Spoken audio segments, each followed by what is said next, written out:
Hi, I'm Nina Goodger, reporting for Film Club from the premiere of Killing Bono. There's a huge crowd gathering outside the Apollo Cinema, and so I'm going to go and see if I can catch some stars. How do you feel to be at the premiere after all the hard work? I feel really excited to be here and honoured to be here. It's always great to show the movie to as many people as you can.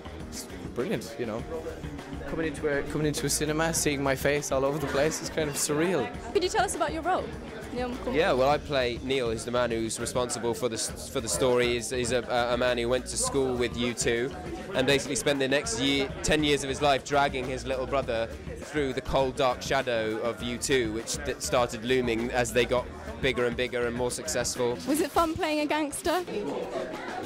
Yeah, I think the bad guys are always the fun ones to play, aren't they? I play the younger brother of Neil, who very much goes along with all his mad, enthusiastic aspirations, and he's very much the more grounded, more common sense styled brother, but goes along with Neil because Neil seems far more inspired than he does, and constantly keeps Neil in check, or attempts to, and is kind of like the voice of Neil's conscience, and gets in many's an argument in public with Neil and end up both humiliating each other. This is the first time I've gone kind of all out rock and punk and new romantic, and I was sort of channeling I was watching lots of Jagger videos and Bowie videos and David Hyde, and the actual Neil McCormick, he has 2 videos he made which are both awful.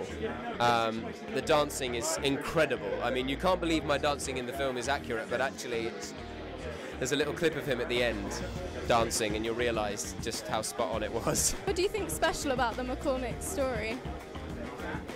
Well, it's special to me because it's about the early days of U2 and I was there for quite a lot of that time.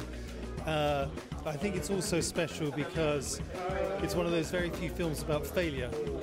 And I think everybody needs failure in order to be successful. You recorded songs for the film. Had you had any musical experience before? I've done lots of different musical stuff. When I was at school, I used to do Sinatra tribute concerts and soul nights and rock nights and all sorts of, you know, really fun stuff.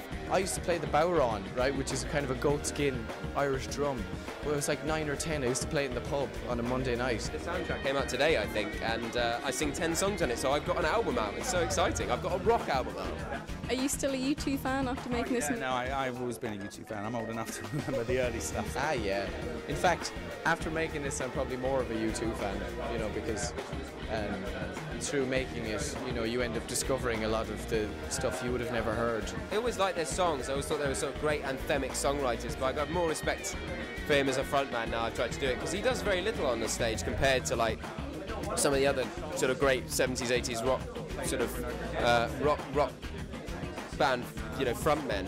And but the way he just commands a massive crowd like that is something which is really difficult. It's been a great first premiere for me. I've seen all the cast and stars, and you can see my interviews on the Film Club website. Back to you in the studio.